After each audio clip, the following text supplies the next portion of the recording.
1월 11일 오늘의 말씀은 누가복음 4장 31절에서 44절입니다. 갈릴리의 가버나움 동네에 내려오사 안식일에 가르치심에 그들이 그 가르치심에 놀라니 이는 그 말씀이 권위가 있음이러라. 회당에 더러운 귀신 들린 사람이 있어 크게 소리질러 이르되 아 나사렛 예수여 우리가 당신과 무슨 상관이 있나이까 우리를 멸하러 왔나이까 나는 당신이 누구인 줄 아노니 하나님의 거룩한 자니이다. 예수께서 꾸짖어 이르시되 잠잠하고 그 사람에게서 나오라 하시니 귀신이 그 사람을 무리 중에 넘어뜨리고 나오되 그 사람은 상하지 아니한지라.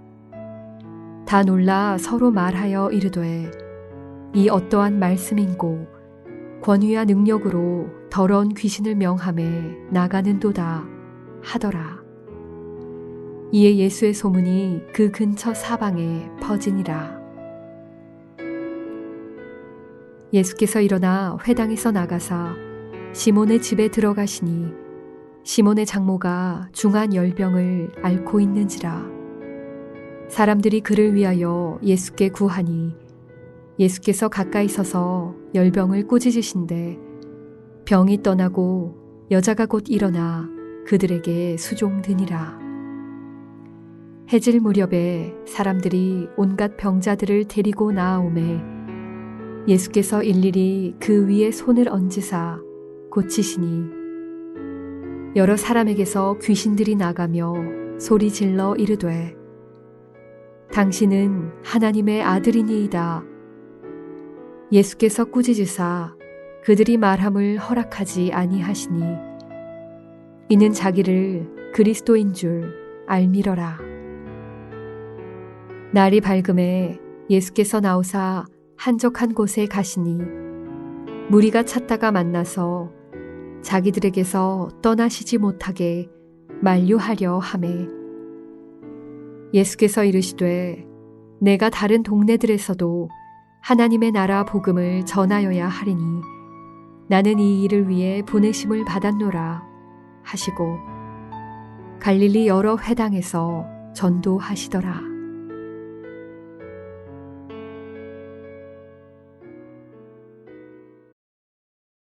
안녕하세요. 오늘 1월 셋째 주 한 주를 시작하시면서 주신 말씀으로 승리할 수 있기를 소망합니다.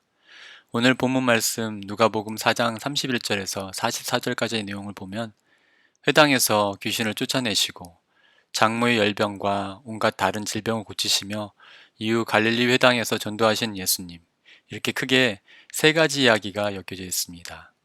지난 토요일과 이어서 주일 본문 말씀에서 묵상하신 것처럼 침례 후 광야에서 마귀에게 시험을 받으신 예수님은 이제 예수님의 3대 사역인 가르치시고 고치시고 전파하시는 예수님의 공생의 사역들을 이 누가복음 4장 14절부터 본격적으로 시작하고 있습니다. 그리고 오늘 본문도 회당에 들어가서 가르치시는 사역으로 시작해서 이어 고치시고 하나님의 나라의 복음을 전파하시는 사역을 보여주십니다. 특별히 오늘 본문에는 가르치시고 고치시고 전파하시는 이 3대 사역들이 모두 다 등장하는데요. 이것은 예수님을 통해 하나님의 나라가 임하였으며 이것을 통해서 우리가 하나님의 나라를 선포하시는 예수님의 사역이 본격적으로 시작되었다고 생각해 볼 수 있을 것 같습니다. 31절 고향인 나사렛에서 배척을 받으신 예수님은 갈릴리 가버나움에 내려가 안식일에 회당에서 가르치십니다. 아담과 하와의 범죄 사건 이후 인간의 원죄로 인해서 뒤틀려진 이 세상을 새롭게 하시는 회복의 사역을 통해서 하나님 나라를 구현하시는 것, 이것이 바로 가르치시고 고치시고 전파하시는 예수님 사역의 핵심임을 보게 됩니다. 그래서 오늘 말씀의 후반부 43절에서도 이렇게 예수님께서 말씀하십니다. 내가 다른 동네들에서도 하나님의 나라 복음을 전하여야 하리니 나는 이 일을 위해 보내심을 받았노라. 예수님께서 이 땅에 오신 이유, 예수님이 보내심을 받은 이유로 하나님의 나라의 복음을 전하는 것이라고 말씀하십니다. 34절을 보면 예수님께서 지금 가르치시고 계시는 회당 안에 있었던 귀신도 예수님이 누구신지를 알았다는 것에 주목해 볼 수 있습니다. 다시 보면 나는 당신이 누구신 줄 아노니 라고 분명히 표현되어 있습니다. 이 더러운 귀신도 거룩하신 예수님이 어떤 존재인지 분명히 알았다는 사실입니다. 여기서 우리가 생각해야 할 것은 암과 믿음은 다르다는 것입니다. 나는 예수님을 아는 사람입니까? 아니면 예수님을 믿는 사람입니까? 이런 질문을 던져봅니다. 이 더러운 귀신은 예수님이 누구신지 알았지만 그 알므로 말미암아 그 거룩하시고 우리를 구원하시는 예수님 앞에 순종하지 않았고 회개하지 않았습니다. 단지 두려워했을 뿐 온전한 신앙 고백은 아니었습니다. 우리는 아는 것을 믿는다고 생각할 때가 너무도 많습니다. 하지만 많이 아는 것과 제대로 믿는다는 것은 너무나도 다릅니다. 우리 모두가 예수님을 아는 것에 그치는 것이 아니라 예수님을 믿고 그의 말씀에 순종하는 삶을 살 수 있도록 변화되기를 간절히 원합니다. 귀신들도 예수님을 알았다는 것을 꼭 기억하고 세상의 많은 사람들도 예수님을 알고 있지만 그 가르침대로 그 가르침을 믿음으로 살지 않는다는 것을 기억하면서 예수님을 단지 아는 데만 머무르지 않고 믿음의 결단으로 나아가는 오늘 하루가 되기를 간구합니다. 예수님께서는 그런 귀신을 꾸짖어 주십니다. 이 꾸짖음은 귀신으로 사람을 상하지 않게 하면서 나가게 합니다. 꾸짖으셨다. 이 표현은 35절, 39절, 41절 세 번이나 반복해서 나오는 것을 오늘 본문에서 능력해 볼 수 있는데요. 35절과 41절에서 꾸짖으시는 장면은 귀신들이 하나님의 아들이라는 사실을 말하는 것을 허락치 않으면서 하시는 꾸짖음이시기에 이렇게 귀신들을 꾸짖는 것이 예수님이 하시는 당연한 것이라고 볼 수 있지만 그런데 39절에 보면 예수님께서 열병도 꾸짖으십니다. 사실 이 글을 기록하고 있는 이 누가복음의 저자 의사인 누가가 예수님께서 열병을 꾸짖으셨다는 표현을 사용했다는 것을 생각하면 놀라운 표현입니다. 정말 그렇게 하셨고 그렇게 열병을 꾸짖으셨을 때 열병이 고쳐졌다라고 하는 것을 의사인 누가의 증언을 통해서 우리는 확인할 수 있는 것입니다. 그렇다면 예수님께서는 왜 귀신도 열병도 꾸짖으셔야 했던 것일까요? 꾸짖으셨다 이런 단어는 성경 여러 군데에서 전부 다 모든 자연을 통치하시는 하나님의 능력을 표현하는 단어로 쓰고 있습니다. 그래서 우리가 잘 알고 있는 마태복음 8장 26절에서 예수님께서 바람과 바다를 꾸짖으실 때 사용된 단어가 바로 이것입니다. 자연 만물을 통치하시는 하나님이신 예수님의 능력을 보여주시는 것이 바로 이 꾸짖었다는 단어인 것이죠. 귀신도 열병도 결과적으로 죄로 물들어 신음하고 있는 이 세상에 어떤 상태를 보여준다고 할 때 아름다운 하나님 나라가 구현돼야 하는 이 세상이 죄로 물들어 신음하고 있는 그 모습을 예수님은 차마 볼 수 없으셨던 것입니다. 죄로 물들어 신음하고 있는 이 세상을 그래서 귀신과 병이 득세한 이 세상의 모습을 정말 마음 아파하시는 그 예수님의 마음을 이 꾸짖음을 통해서 우리는 엿볼 수 있습니다. 다시 말해서 이 꾸짖음은 단지 화난 예수님의 감정 표현이 아니라 예수님의 능력이 드러나는 분노이고 또 모든 것을 회복시키시는 예수님의 명령입니다. 그러므로 예수님의 꾸짖으심이 귀신이 떠나가고 병이 고쳐지는 역사가 나타나게 됩니다. 그런데 오늘 본문을 보면 예수님께서는 이런 꾸짖음과 정반대의 태도를 취하시기도 합니다. 40절 해질 무렵에 사람들이 온갖 병자를 데리고 나오매 예수께서 일일이 그 위에 손을 얹으사 고치시니 예수님께서 병자들에게 어떻게 하십니까? 일일이 그 위에 손을 얹고 고치시고 계십니다. 그런 열병에 걸린 사람도 온갖 병에 걸린 사람도 모두 당시 개념에서는 부정한 사람들이었습니다. 하지만 예수님께서 그들 대하시는 모습은 당시 많은 사람들이 더럽고 부정하게 여긴 온갖 병 걸린 사람들이 예수님에게 오는 것을 막지 않으시고 오히려 다가가셔서 일일이 손을 얹어 그들을 치료하십니다. 예수님은 분명히 귀신과 병에 대해서는 꾸짖고 호령하는 모습을 보여주셨지만 병들어 무거운 짐 진 잃어버린 영혼들을 향하여서는 국률함으로 다가가시며 따뜻하게 일일이 그 위에 손을 얹으사 고치십니다.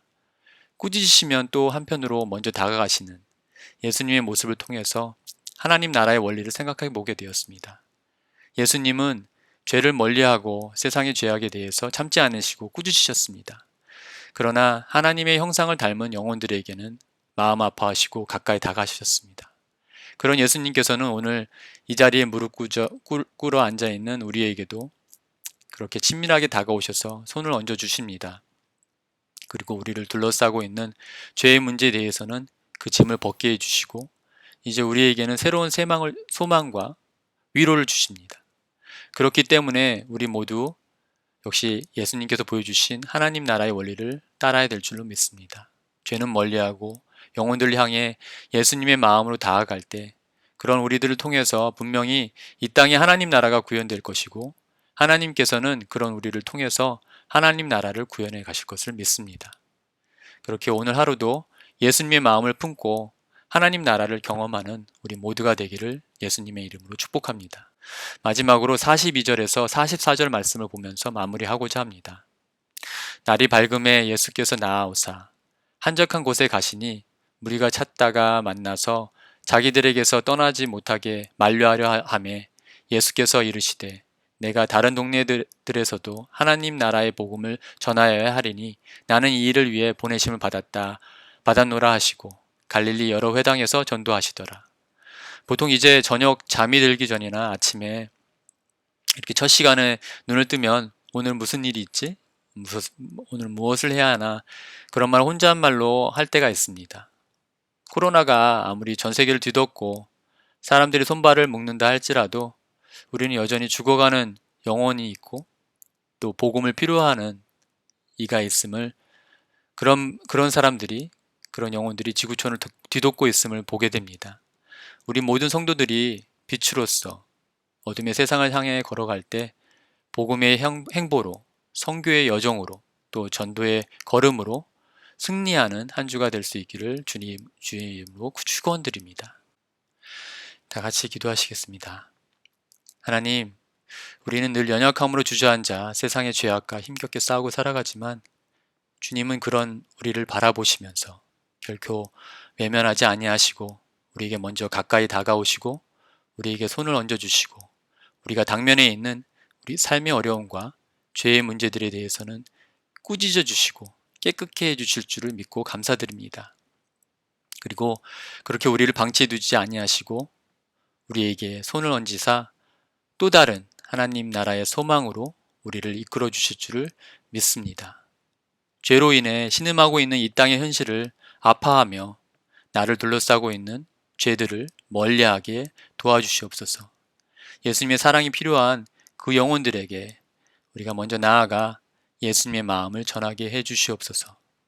한 주를 시작하면서 주님, 전도자의 정체성을 가지고 전도자로서 하루를 살게 하시고 내 걸음걸음에 예수의 향기가 드러나게 하시고 하나님 나라가 임하여서 어둠이 물러가는 기적의 행로가 될 수 있도록 도와주시옵소서.